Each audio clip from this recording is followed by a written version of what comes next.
లంచం తీసుకుంటూ ఏసీబీకి చిక్కిన ఎంపీడీఓ. మహబూబాబాద్ జిల్లాలో కలకలం. మహబూబాబాద్ జిల్లా నర్సింహులపేట మండలంలో అవినీతి నిరోధక శాఖ, ఏసీబీ అధికారులు చేపట్టిన దాడుల్లో ఎంపీడీఓ సహా 3 వ్యక్తులు లంచం తీసుకుంటూ రెడ్ హ్యాండెడ్గా పట్టుబడటం సంచలనంగా మారింది.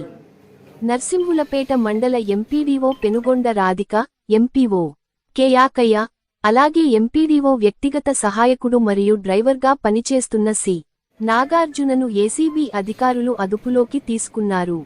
ఏసీబీ విడుదల చేసిన ప్రకటన ప్రకారం, పదమటిగూడెం గ్రామానికి చెందిన ఫిర్యాదుదారుడి భూమిలో 15.75% భాగాన్ని లేఅవుట్ అభివృద్ధి పనుల కోసం గ్రామ పంచాయతీకి భద్రతగా తాకట్టు పెట్టే ప్రక్రియలో అనుకూల నిర్ణయం తీసుకునేందుకు అధికారులు లంచం డిమాండ్ చేసినట్లు తెలుస్తోంది.